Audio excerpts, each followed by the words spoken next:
Apa maksud peribahasa bercakap siang pandang-pandang, bercakap malam dengar-dengar? Assalamualaikum dan salam Sabah Maju Jaya. Pilihan Raya Negeri Sabah pada kali ini masih diwarnai oleh watak-watak sedia ada.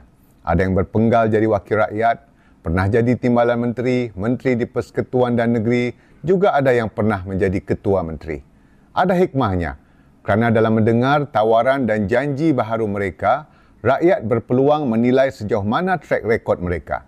Bukan hanya prestasi kerja, malah konsistensi pendirian mahupun apa yang pernah dicakap dan diungkap dalam ucapan-ucapan, khususnya mereka yang dijajah sebagai calon ketua menteri.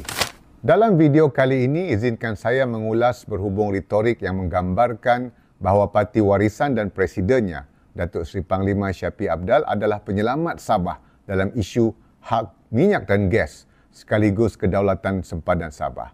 Mari kita saksikan beberapa contoh. Sabah adalah tempat yang kaya. Kaya apa itu?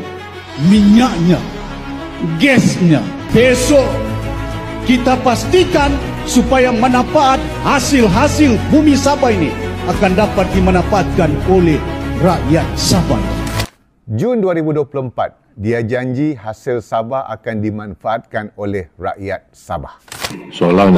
Saya minta soalan dia, firmness dari segi dasar kita. Kita tidak boleh. Sama ada kerajaan negeri mempunyai dasar yang jelas. Minyak, gas, resources yang ada. Kedua, Julai 2025, beliau mempersoalkan kerajaan negeri perlu ada ketegasan polisi berhubung pengurusan resources, minyak dan gas. Cuma saya ingin nyatakan di sini segi perlembagaan. Apa juga tindakan sempadan artikel 2 Perlembagaan Malaysia tidak boleh berubah tanpa ada persetujuan Dewan Undangan Negeri Sabah. Kita dengar beliau tegas membangkitkan hak negeri